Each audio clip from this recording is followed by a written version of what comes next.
So kagigising ko lang kanina. May pasok pa ako ng alas 6, bali alas 4 pa lang ngayon dito.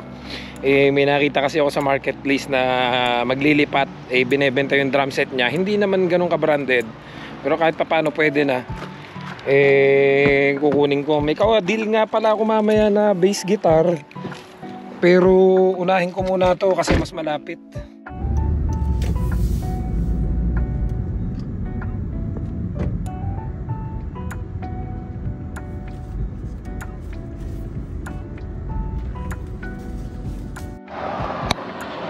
So dito na tayo. Yung kukunin natin na drum set.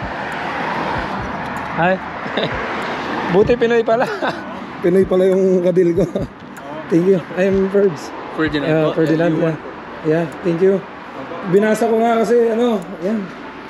Okay na to kasi ano ko lang naman. Palitan mo siguro yung drum. Hindi na muna siguro, mahalaga lang naka-stock doon kasi ano, hindi ko pa din makasikaso to. Parang lagay ko lang muna sa kwarto and then pag may time na lang sa kayusan. May nahabol pa din kasi akong bass guitar doon ngayon. Oo. Okay na yan. Hindi ko na ano, lalagay ko na sa ano.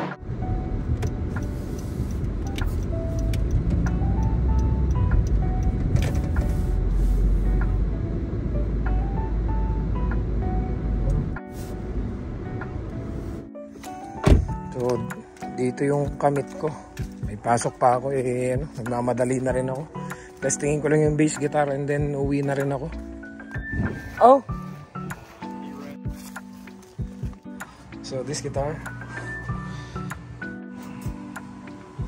So nagantay pa ako ng 30 minutes kaya malilate na ako. Diretso na ako sa work, hindi na ako nakakain. Kasi wala akong cash. So ini-transfer ko na lang sa kanya yung bayad. Hindi naman pwedeng aalis kagad ako kasi hindi kagad nagko-confirm kung na-receive na niya yung pera. So inantay pa namin. Kaya ngayon nagmamadali na ako. Lagay ko lang to sa sasakyan and then diretso na ako sa farm. Hindi na ako nakakain, diretso na ako sa trabaho. So balikan ko na lang kayo guys. See you. Dito na ako sa sasakyan.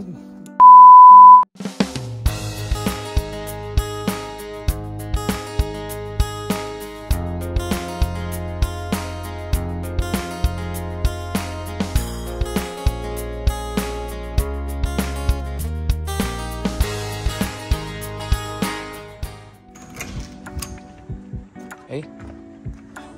Yes, you here? You can park here. Yeah, much better.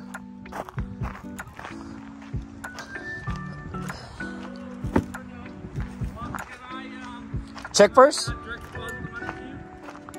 Oh, do you have a cash? I don't have cash. I can go get it, but I can't. Yeah, much better. I preferred cash. Sorry. Okay. You want to check the drum set? Sure, might as well. Okay.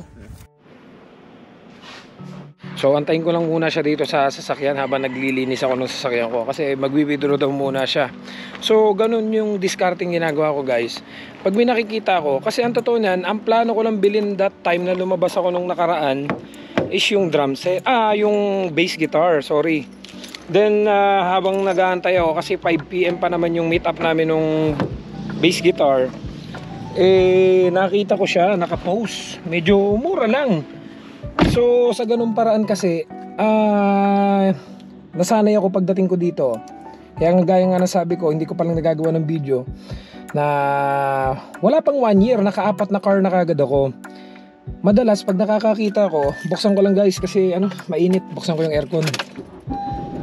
So yun nga, tip ko lang sa inyo doon sa mga bagong dating dito sa Canada na kasi ayoko naman pangunahan kayo, kanya-kanya naman tayo ng diskarte. Ayoko din namang sabihin, hoy gawin nyo to, kasi unang-una magkakaiba naman tayo ng buhay from Pilipinas bago tayo nakarating dito sa Canada. So kasi nga ako, nasanay talaga ako ng ganun na yung buhay na nakasanayan ko sa Pilipinas, dumidiskarte talaga ako.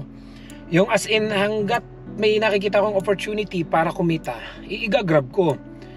So yun nga, nakita ko siya na naka-post, mura.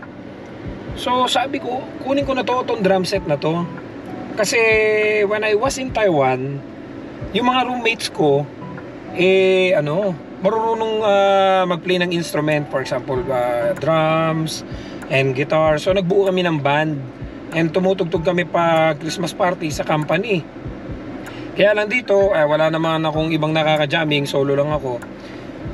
Gusto ko sana kapag yung free time ko, magamit ko pag jam problema, wala nga ako nakakasama. So ako lang lahat. Gusto kong mag-play ng drums, ng bass guitar, ng guitar. Kaya nga lang, one man band, ako lang lahat. Wala naman ako nakaka-jam.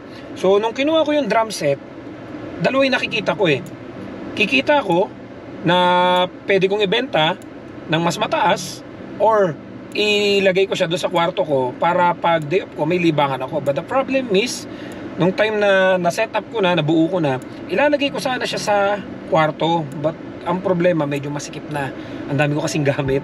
Dalawa yung rep ko, tapos yung mga nagwa pa ako ng mini pantry, may TV ako. Kasi ang gusto ko sa kwarto ko, komportable ako, lahat na dyan na, pagkain, yung mga libangan ko, TV, movie, lahat na, computer. So that means sa ganung paraan nakakasave ako. Bakit? Kasi kapag nag-grocery ako, puno na yung loob ng kwarto ko, hindi na ako lalabas. Kasi dun mas makakasave ka, hindi ka labas ng labas, walang gasolina, tapos nakakapahinga ka, manonood ka lang ng movie, kakain, tutulog. Ganon, na-enjoy ko yung day off ko. So ngayon, dahil sabi ko, i-post ko na lang habang pinag-iisipan ko kung ilalagay ko sa kwarto ko. May mga magagandang offer. O sige, hindi na ako maglilihim sa inyo. Magkano yung offer? Kikita ko ng nasa 4,000 pesos. So, yung ba, hindi ko pa i-grab. Nung panahon sa Pilipinas, ang 4,000 pesos, kikitain ko yan mga siguro 20 days akong nakatayo sa mall, sa SM. Nagbebenta ako ng ilaw, firefly. Kasi promodizer ako dati ng firefly sa SM. Basta gano'n, kaya yun yung mga nakikita kong dahilan. Kaya sabi ko, bitawan ko na. Kasi marami pa naman ako nakikitang mura eh. So far, napakarami pong mura dito. May mga bagay na pinamimigay pa. Pero yun nga lang, pag pinamimigay na, sure na ako na hindi na ganun kaganda yung yung item. Pero may mga bagay na mura, mabilisan. Kasi po dito sa Canada, marami po dito yung lumilipat ng ibang province, lumilipat ng bahay. Instead na pa nila yon, yung moving truck ba ang tawag doon, moving truck, yung mga i-rent pa nila ng truck para makapaglipat sila ng bahay o makapaglipat ng province. Hindi na nila dinadala po. Yung iba nga po ang ginagawa, pinamimigay na sa thrift store. Then si thrift store ibebenta naman po sa mga tao ng mura. Ngayon, ang ginagawa naman ng iba, pinamimigay na lang, binebenta ng mura. Ngayon, nakakita ko ng mura, kinukuha ko. So, ganun pong paraan, kahit pa paano, nakakasave po tayo. At saka yung panggastos ko sa mga susunod na araw, nababawi ko nang hindi nagagalaw yung sahod ko. Kasi isang bagay na natutunan ko talaga dito sa Canada is mag-ipon. Kasi may mga bagay tayong plano sa mga susunod na panahon na hindi naman natin alam ang mga mangyayari. Kasi mayroon po tayong mga plano, pero yung plano ni Lord sa atin iba. Baka mamaya yung mga plano natin na akala natin magtatagal tayo dito, hindi pala yun ang para sa atin. Kasi minsan may mga ganung pangyayari po Kahit na may plano ka, pero iba yung plano sa'yo ni Lord, hindi mangyayari. Minsan magtataka ka bakit may gusto kang bagay hindi ibibigay sa'yo. Kasi nga, iba yung plano sa'yo ni Lord. For example, kung halimbawa hindi pala para sa akin talaga tong Canada in the future, halimbawa talagang sa Pinas din ang ending ko. Kasi ako talaga ang gusto kong retirement sa Pilipinas pero just make sure na talagang may pera ko. Yung talagang bayad yung insurance ko. Pati St. Peter ko bayad na. Yung mamamatay ka, na lang, areglado na, ihiga ka na lang. Yung tipong may edad ka, kasi ganun po yung gusto ko. Yung tipong gigising ako sa umaga, magkakape ako, wala akong iniintinding utang, may apartment ako, may lupa ako, may mga alaga akong mga hayop sa likod ng bahay, may mga tanim akong sili, kamatis, talong, pechay na. Yung ba sa umaga gigising ka, pipitas ka na lang, mayroong ang mga fresh vegetable na parang talagang yun na lang iluluto mo. Hindi ka nabibili sa palengke. May mga baboy ako sa likod, may manok ako sa likod. Kasi ganun po yung buhay na gusto ko. Hindi ako naghahangad ng sobra-sobra. Ang gusto ko lang po talaga yung wala namang utang. At saka may savings ako. Kasi sa Pinas, alam po natin, mamamatay ka dyan kapag wala kang pera Lalo na kapag nagkasakit ka, mauubos ang ipon mo. Kaya kung alam mo na dito ka sa Canada, may malubhakang karamdaman, ay huwag ka nang umuwi ng Pilipinas. Kasi dito, kahit papano, makakaligtas ka pa. Pero kung kakarampot lang yung ipon mo, uuwi ka ng Pilipinas, may sakit ka pa, mag-stay ka na lang po dito. Kasi sa Pilipinas, kahit pamilyon ang ipon mo, pag nagkasakit ka, mauubos po yan. Lalo pa halimbawa mga dinadialysis, talaga mauubos ang ipon mo. And then doon naman sa iba na uuwi ng Pilipinas, talagang maganda na yung savings. Alam niya na hanggang umidad na siya, talagang hindi na mauubos yun. May business na siya, na may mga naipundar na siyang bahay, lupa, may apartment siya, may mga kung ano pang naitayo niya, naipundar niya. So sa ganun parang safety ka na kahit paano. Kasi ito po ay personal kong opinion lamang, kaya magkakaiba naman po tayo ng plano sa buhay. Pwede po kayo mag-comment down below para po kahit paano makikinig ko naman po at mabasa yung mga komento ninyo.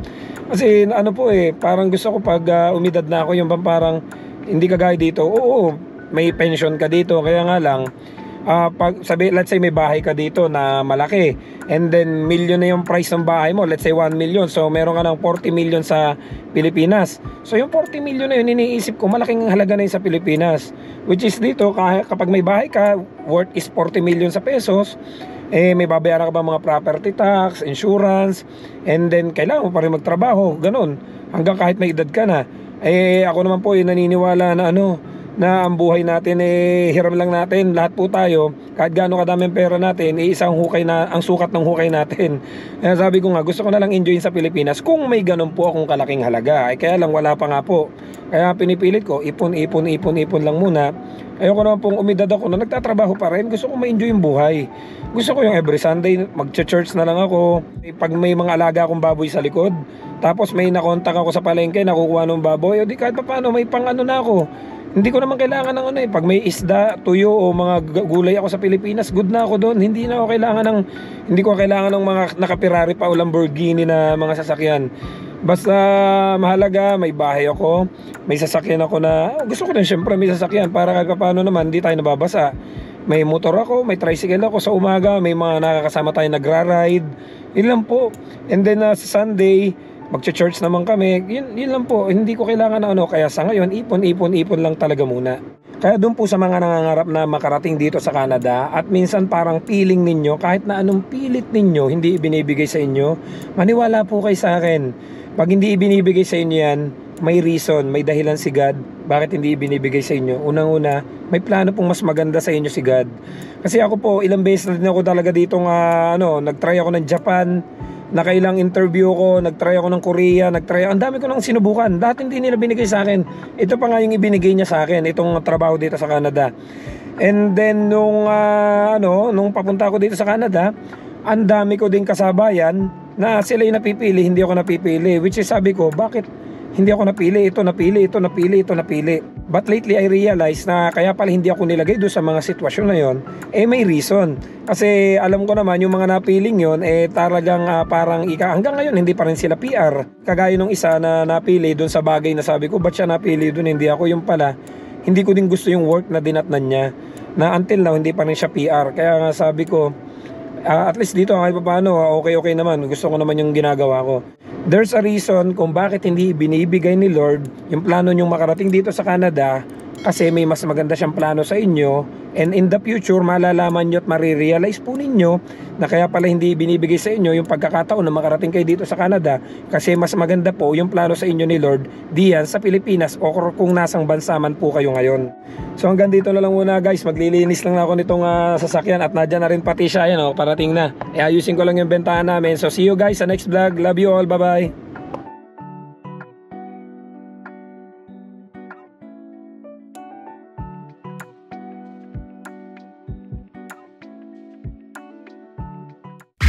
Yeah.